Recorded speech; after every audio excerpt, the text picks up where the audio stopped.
As with any creative medium, concepts for video games have come and gone as priorities change, as developers leave projects, as others board them, and as systems either come together nicely or fail to do so spectacularly. Titles like this can be in the ideation phase, or so far into development that they have entirely playable builds. But for one reason or another, they are cancelled, forever left at the wayside in favor of other projects. Raven Blade is one of the works that was lost to the sands of time, a game that was announced many years ago and shown off as a key part of a publisher lineup, before being quietly shepherded away and left to be forgotten about in the darkest corners of the internet when it failed to come together in a way that Nintendo found satisfactory. That, however, did not prevent it from becoming a subject of absolute fascination to me, and today we are going to take a moment to indulge that enchantment as I tell you the tale of Raven Blade, a story that, unfortunately, does not end with the hero riding into the sunset,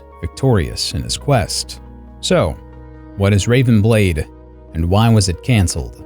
Before we get started, if you like what I'm doing here, please consider leaving a like and subscribing for more in the future. You can also ring the bell to be notified every time a new video goes live. Doing all of that really does help the channel grow and lets me do more videos about cancelled games like this, alongside the regular lore, explanation, and Easter egg videos. Or as I like to more poetically put it, these labors please the old gods of the algorithm, and we must sate its hunger. Alright, enough of that. Let's get on with it.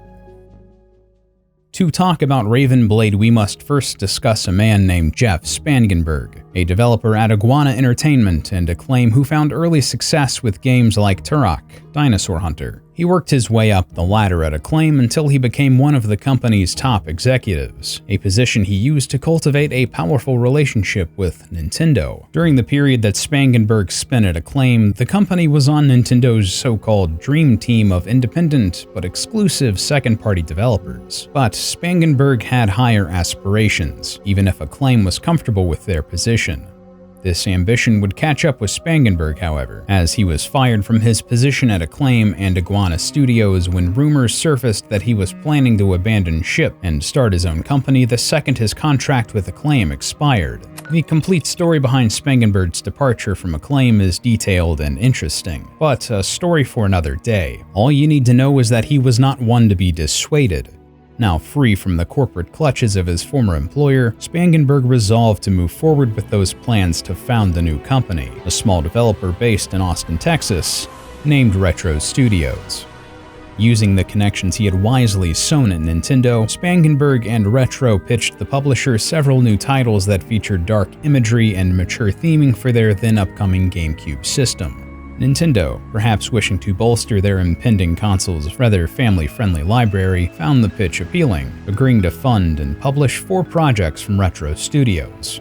One was an American football game creatively titled NFL Retro Football. Interestingly, it seems as though this was originally pitched as Mario Kickoff Football, but Nintendo was reluctant to let the developer use the Mario IP. Another was an action racing game, with gameplay focused on driving and doing battle with other vehicles, again creatively titled Car Combat. A third was a fantasy RPG called Runeblade, which we will get to shortly. The most promising of these pitches was an untitled science fiction adventure game, oddly enough, simply codenamed Action Adventure. An obvious theme in their naming conventions can be found here. In this title, the player would find themselves in control of 3 female protagonists, dropped into a post-apocalyptic near-future alien world. The plot never left the concept phase, and when asked, one former developer chuckled and explained, "There was only one main story really, 3 hot chicks kicking butt."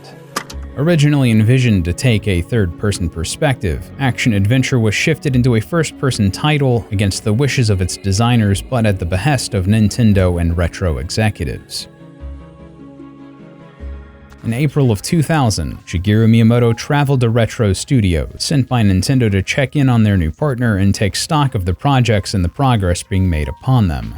He was unimpressed with most of the projects that he saw, with one developer telling Electronic Gaming Monthly, "It was like the Emperor visiting the Death Star. He didn't seem to like any of the games very much, especially the racing title Car Combat, which was our best looking.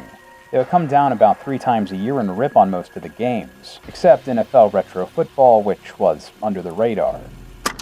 The game Miyamoto spent the most time with was action-adventure, but even it had encountered its own difficulties. Its engine had to be entirely rewritten from scratch, and progress was further hampered by what EGM's source called inadequate development kits.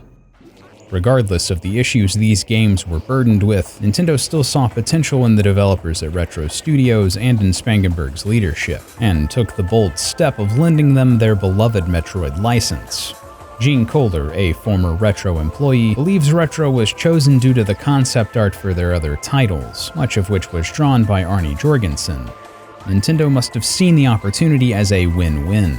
They were able to revisit a franchise that fans cherished, and the pressure of working on a major IP might whip Retro Studios into shape. As a result, most of the other projects the developer was working on were shelved. To be frank, this was not much of a loss. Most of the games were rather unremarkable, and were stuck in differing states of development hell. Car Combat, the vehicular fighting game, was later renamed Thunder Rally, intended to be Nintendo's Twisted Metal killer. It was later described as an off-the-wall mixture of ideas pulled from Quake World, Mario Kart, Mad Max, and Street Fighter II. The team also wished to include both 4-player split-screen and online multiplayer.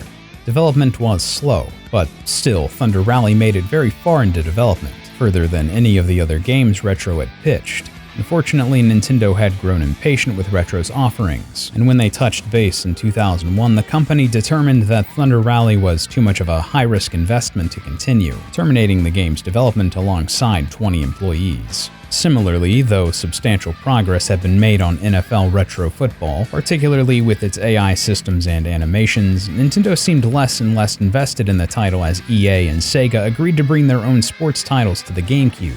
When it was determined that another year of development time and funding was going to be needed, NFL Retro Football was also cancelled.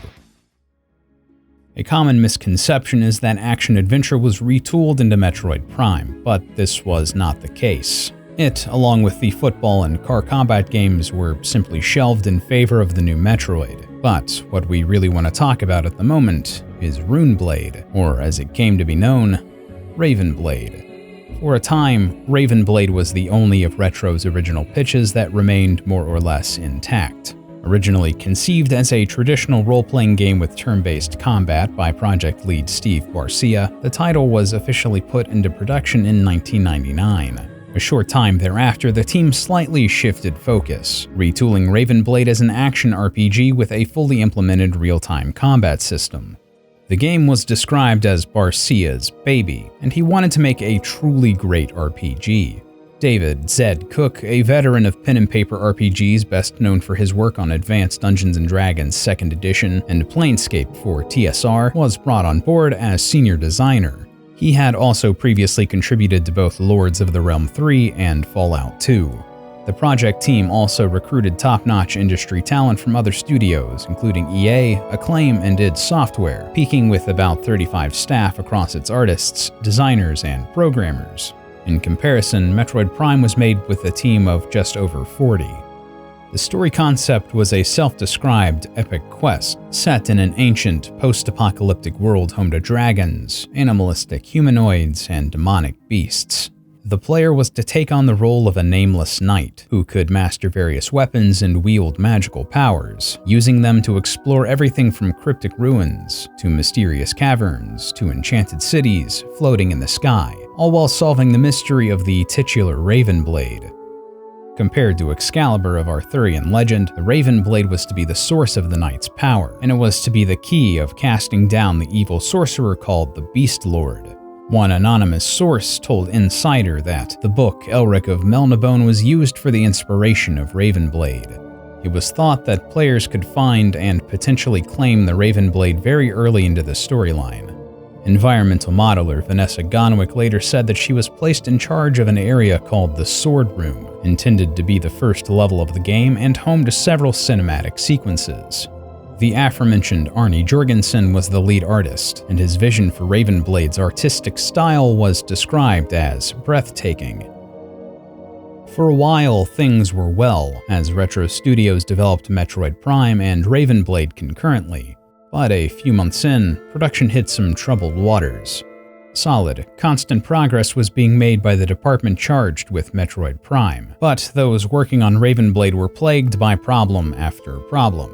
While it was a beautiful-looking game with ambitious design, the developers could never quite crack the combat system, which, as you can imagine, is an enormous issue when combat is the backbone of your gameplay. One source told IGN that the team had spent ages trying to figure out how to get a decent battle system working. It's only a small part of the overall game, and they've been working on it forever. Progress in its repair was slow, and it was made even more sluggish by Nintendo's preference for the Prime project. Like the other pitch titles before it, several members of Ravenblade's team were shifted over to Prime's, which only compounded the issues and slowed development even further. A point was inevitably reached where Nintendo set an ultimatum for the remnants of the Ravenblade team. If significant progress was not made by late July of 2001, the game would be cancelled, and all of Retro's resources consolidated into Metroid Prime. Sadly enough, that progress was not made, and Ravenblade was terminated in the summer of that year. 26 employees were also unfortunately laid off during the cancellation. If we are being honest with ourselves, that was probably the best decision to make in this situation. Especially for a new studio, having a solid and unwavering focus on just a single project, especially if said project is a license as revered as Metroid, that is almost always going to end up with a better product. Consolidating their talent behind Prime was the right thing to do, and if hearsay from former Retro developers is to be believed, Ravenblade was in a state of absolute disarray. In an interview with IGN, Michael Kelbaugh, president of Retro Studios, said that, "I just couldn't believe that we even came close to making anything like that because it was absolutely horrible." But Kelbaugh also touched on why this game has such an interesting story. At least for some stretch of time, the internet would not let it die. For years, every time E3 would roll around and it looked as though Retro might announce their next project, someone in a backwater forum, or a small-time blog post, or a comment section somewhere would wonder if they're going to bring back Ravenblade. There was an odd, underground movement of speculation that wondered what could have been if history had taken a slightly different turn. If somehow Retro Studios managed to pull something together and make that progress by that summer 2001 deadline that Nintendo set for them. But alas, this is never the case, and now almost 20 years on from its cancellation and with Retro Studios busy with the fourth Metroid Prime title, it appears unlikely that anything will ever come of Ravenblade. I cannot lie, that makes me a little mournful. This project ticked all the right boxes for me when I discovered its existence in 2005 or 6. As a fan of Western fantasy and someone who finds enjoyment in discovering a world's particular rules, the way it handles magic and monsters and legendary weapons, Ravenblade was a sort of goldmine for a curious middle schooler. I felt like an adventurer entering an ancient crypt lost to time. It was a mystery that I suppose I just wanted to solve. Getting a glimpse into this world, with its enigmatic trailers and concept art filled with Frank Frazetta-inspired imagery, and having it slip away into the liquid darkness of Cancellation, it ignited my imagination. Perhaps I feel as though I owe a debt to this game. I know for a fact that I got my start with creative storytelling by writing what I guess you would call fanfiction of the story that Ravenblade was meant to tell. In some ways, I'm happy that Ravenblade never saw the light of day. It could never live up to the expectations of a young and curious boy wanting to tell his own flights of fancy. And that's okay. Our minds can fill in the gaps left vacant.